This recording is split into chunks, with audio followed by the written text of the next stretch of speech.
In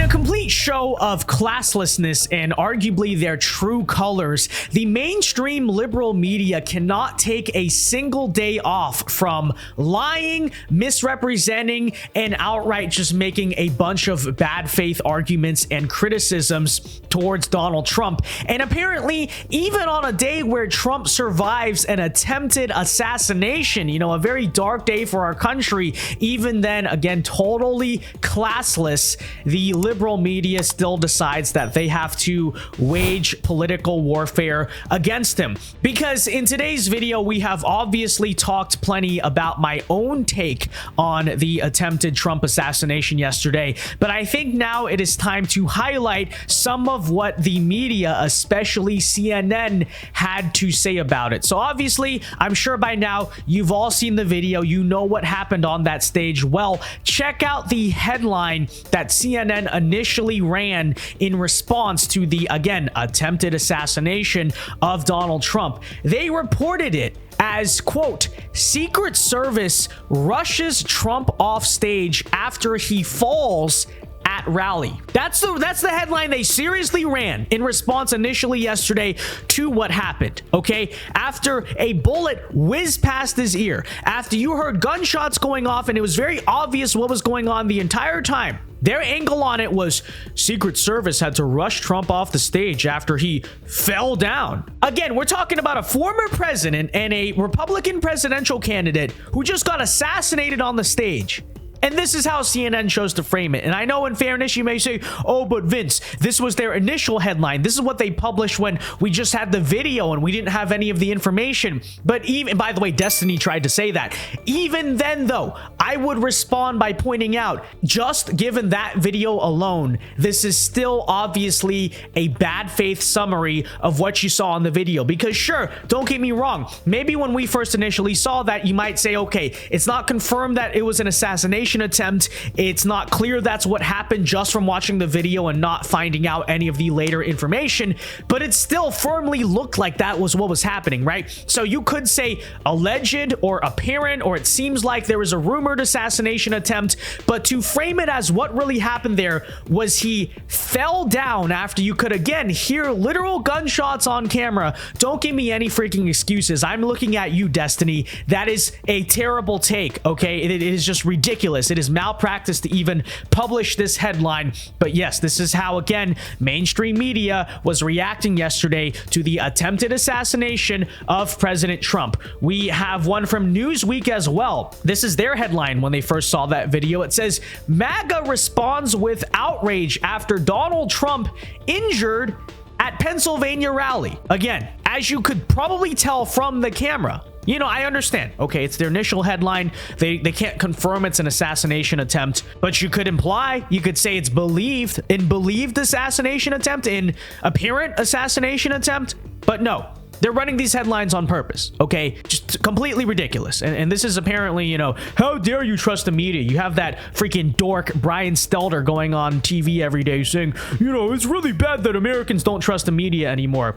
You wonder why? Stuff like that is why. Okay, but it gets even worse when we listen to what CNN was saying on air. Check this out. CNN criticized Trump for saying fight after he was almost assassinated. Of course, if you saw that video, you know, Trump raises his fist and he can be heard saying fight, you know. And apparently CNN's big problem was not that someone just tried to assassinate Trump. It was that he put his fist in the air and said the word fight. Okay, take a listen. I do want to say there was one thing that when I watched the tape, I found odd because of all of the heated rhetoric. And that is that after he was hit, former President Trump got up and said, fight, fight, fight. I think what we're hearing from people is that's not the message that we want to be sending right now. We want to tamp it down.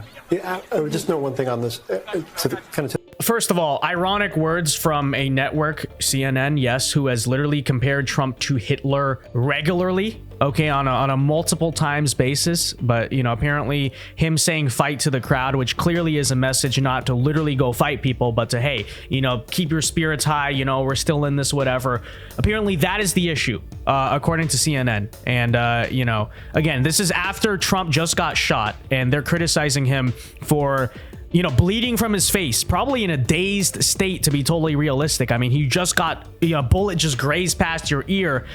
They're nitpicking over his word choice in that very moment. Just a completely unbelievable reaction, okay? But check it out. Also, CBS has condemned Trump for not asking his supporters to not attack Democrats while he was evacuated after being shot. Like, yes, this is their criticism. Their criticism is, hey, while you were you know, literally bleeding from your face and in the hospital, why didn't you go out and, you know, say a nice thing about the Democrats? Gee, I don't know. Why do you think? Okay, because, all right, just take a listen. This is CBS, folks. He closes with God Bless America, and we saw him raise his hand in the air defiantly, blood on his face as he left the stage. He is recovering from these injuries now. This was a traumatic event, no doubt, for him, but I did notice there was no call for lowering the temperature, condemning all political violence, and really trying to signal to his supporters as well not to retaliate or to have any kind of escalation here. I just am looking at these statements. There's a belief in his inner circle that he's under siege after being attacked at his rally. And so there's a lot of every text message I'm getting. Will exactly digest it like you're saying. I mean, every single text message, literally every single one from Trump sources is outraged and shocked. And so that is certainly the mood inside the highest ranks of the Republican Party, speaking to CBS News tonight. What? You know, but I guess in many ways, this is kind of indicative, right? Because their effort, you know, the mainstream media always does this. They want to create some type of boogeyman of right-wing political violence, okay? Which obviously, like, I disavow retaliation. I've said that before. It's not a smart idea. It's not a morally right idea, obviously. But like, that's the response, really. That's the big focus. It's not that political violence was just committed against Donald Trump and his supporters. It's the concern, you know, the real concern is that the Trump supporters may commit their own political violence. It's like, again, this is a boogeyman. This is an argument that you're arguing against nothing, because literally what just happened, right? What just happened is a left-winger, or at the very least, as we know, an anti-Trumper, tried to assassinate Trump. But your concern is the right-wing pro-Trump political violence. Like, what the heck are these people even saying? But I think, you know, in many ways, it does tell you a lot, does it not? It tells you a lot about, you know, what they believe and I guess where they stand. And, you know, it's like you also have the CNN anchor out here saying we need to cool down the temperature. Who do you think really raised the temperature? Okay, so listen, I'm not actually of the opinion, let me be clear about this, that like every liberal who ever said a bad thing about Trump incited violence or caused this to happen. Okay, I do believe, you know, yes, some of it is reckless, but overall, right, I'm more on the pro free speech side. You should be able to say this stuff. But I will say at the same time, okay, don't say, oh, Trump is bad for not lowering the temperature when you're the one comparing him to Hitler, okay? And I think given this type of constant behavior, the lying, the misrepresentation, the just bad faith criticisms, it is not surprising why many Trump supporters are now blaming the media for what happens. And you did see at the Trump rally itself, many of Trump supporters who were in the crowd were yelling at the media, and thankfully peacefully, okay, it's free speech, but yelling at the media for alleged responsibility. And again, I'm just saying, you can't help but watch that and understand at the very least how they feel and why they feel that way, right? Take a listen. You remember what you caused. This is your fault. This is your fault. Every last one of you. This is your fault. It is your fault. This is your fault. Hey, easy. This is your fault. I got you. Easy. Thank you, sir. Your fault. This is your fault. You want this. I mean, again, you can certainly understand seeing what you've just looking at the coverage of the assassination attempt itself. You can understand why people feel that way, right? So with that said, I guess I'll close with this, which is, listen, all right, and this is a very important message, so everyone listen up. So, you know, people say, oh, you won't disavow retaliation. Let me do it as clearly as I can right now.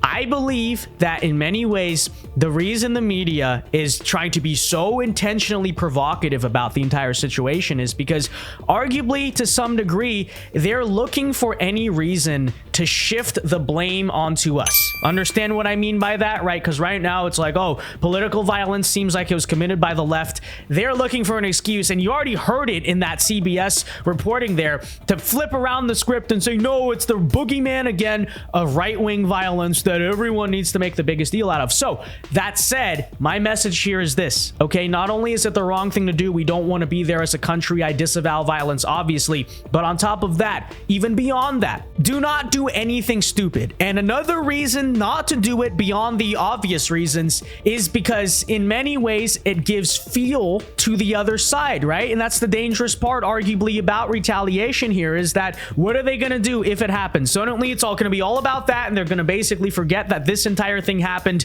It is a similar story, honestly, to BLM in 2020, and then that being completely memory hold because conservatives did one thing on January 6th compared to an entire summer and fall worth of constant violence in our streets. We know that is how the game goes. That said, do not give them any ammunition, right? Our victory ultimately will come peacefully at the ballot box in November and long beyond that, and we need to stay focused on that goal, right? Do not get entrapped, especially, let me say that, don't get entrapped, don't get pressured out of anger. I know how angry everyone is right now. I completely agree, but do not act out of anger to do anything stupid, because I think, as you can clearly see from these bad faith actors in the media, that's exactly what they're fishing for. That's exactly what they want.